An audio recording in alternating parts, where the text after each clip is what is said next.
Et bienvenue à vous qui nous rejoignez dans ce 18h15 et c'est l'heure du Face à la Rédac avec notre invitée Laetitia Augemstra. Bonsoir. Bonsoir. Vous êtes chargée des relations publiques au sein de l'association 40 millions d'automobilistes et on vous reçoit pour l'édition de ce nouveau fascicule Livre blanc sécurité routière. Alors, c'est pas la première fois que vous faites des propositions, mais c'est la première fois que vous éditez un livre.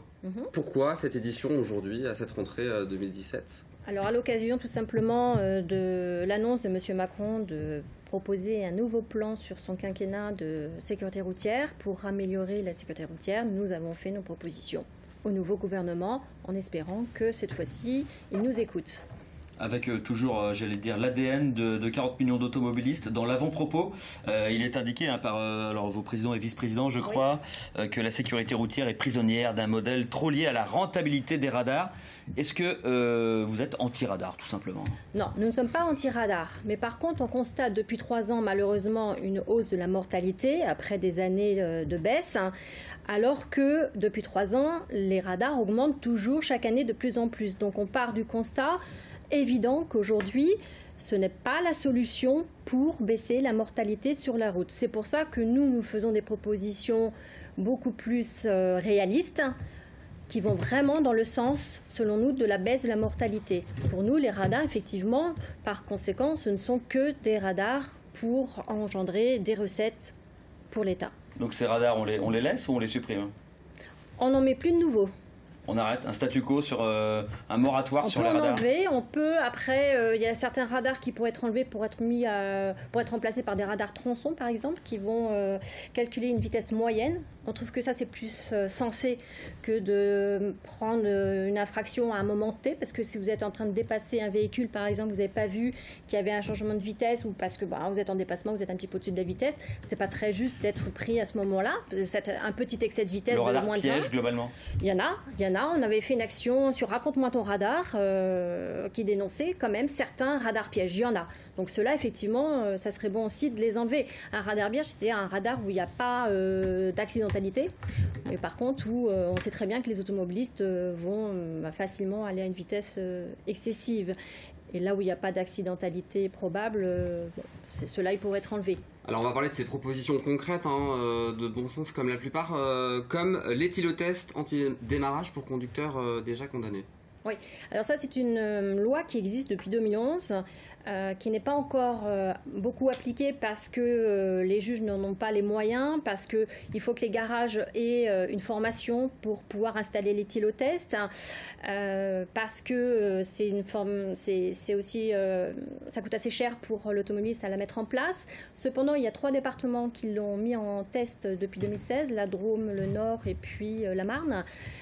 L'expérience terminera en décembre 2018, donc nous verrons bien et nous espérons quand même que des moyens seront mis en place pour mettre en place cette action, puisque l'alcool au volant est malheureusement oui, c'est une des causes les plus importantes de la mortalité. Vous faites des propositions, comme le disait Aurélien de Bonsens, comme ce qui n'existe toujours pas à destination des motards, notamment le doublement des glissières de sécurité pour éviter l'effet guillotine, le contrôle médical de la vue aussi avant et après le permis, ce qui semble effectivement évident. Donc mesures qu'on peut admettre plus populaires et des mesures plus impopulaires. Je reviens sur la 4e qui concerne la vitesse, abandonner le retrait de points sur les petites infractions de moins de 10 km/h. J'imagine que là, quand vous faites cette proposition, toutes les associations qui défendent les victimes d'accidents de la route... Vous avez raison.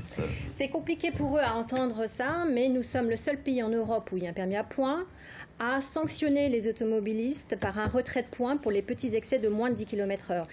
Il faut comprendre que pour nous, il n'y a pas de pédagogie lorsque vous avez été verbalisé à 51 au lieu de 50 ou 91 au lieu de 90. C'est pas parce que vous avez perdu un point que vous n'allez pas le refaire, parce que vous ne le faites pas exprès. Il y a un petit peu d'inattention, ou vous réfléchissez à quelque chose, écoutez la radio. Bon, vous pouvez très bien être au-dessus. C'est pas pour ça que vous êtes un délinquant de la route. C'est pas parce que vous avez enlevé un point que vous n'allez pas recommencer. Mais le message, il n'est pas là, quelque part, de dire, voilà, la règle... Si vous pouvez ne pas la respecter un petit peu. Vous voyez, non, parce que la relativité de la règle. Oui, je comprends. Mais non, parce que dans les autres pays d'Europe, comme en Angleterre par exemple, nous en France, il n'y a qu'une marge technique d'erreur du radar qui est appliquée de 5 km/h. En Angleterre, il y a en plus une marge de tolérance qui est appliquée. Et donc, les Anglais, pourtant, sont connus pour être meilleurs que nous en termes de sécurité routière. Donc, ce n'est pas... C'est pas parce que... La fin de ce retrait de points, plus c'est une marge de tolérance supplémentaire sur les radars. Tout à fait. Est-ce qu'il y a un certain écho qui existe déjà? Est-ce qu'il y a des parlementaires qui vous suivent suite à l'édition de ce livre blanc? On l'a envoyé il y a 2 semaines, donc on n'a pas encore de retour. Nous allons nous atteler à les relancer et à faire passer nos propositions. Oui, tout à fait. Question d'actualité pour terminer, les radars embarqués, la privatisation des radars embarqués. Une réaction? Alors, il faudra qu'on nous explique en quoi il y a de la pédagogie, puisque le radar embarqué qui va être donc mis sous l'autorité d'une entreprise privée, vous avez donc un conducteur, un salarié au volant qui ne pourra pas arrêter un véhicule en grande vitesse ou un automobiliste qui est en train de téléphoner au volant. Il ne pourra pas, il n'aura pas le pouvoir. Il sera juste en train de conduire, il ne saura même pas qui flash. Donc pour nous, c'est vraiment une question d'argent et il n'y a aucune pédagogie, aucun moyen de prévenir un accident. Et vous pensez que lorsque vous êtes en voiture, vous allez respecter la vitesse parce que vous allez vous dire « Oh là là, attention, à côté de moi, la voiture elle est banalisée, peut-être que c'est une voiture radar. » On n'y croit pas. Donc nous, on est persuadés que cette mesure, c'est une mesure de rentabilité financière. Et qui n'aura aucune efficience sur le temps. Et oui, et aujourd'hui, ça va à l'encontre de la politique de l'acceptabilité de la politique de sécurité routière. Les Français en ont vraiment ras-le-bol de ces mesures de répression. Ils se sentent trop piégés et tout le temps Alors, vous surveillés. Parlez de pièges, moi j'ai une autre question d'actualité à vous proposer. En Sarthe, depuis 3 semaines, c'est la 3e semaine que la préfecture expérimente l'annonce des contrôles. Voilà, le lundi, on a sur les réseaux sociaux la liste des contrôles, pas tous, mais certains contrôles en Sarthe. Qu'est-ce que vous pensez de cette publicité donnée aux contrôles?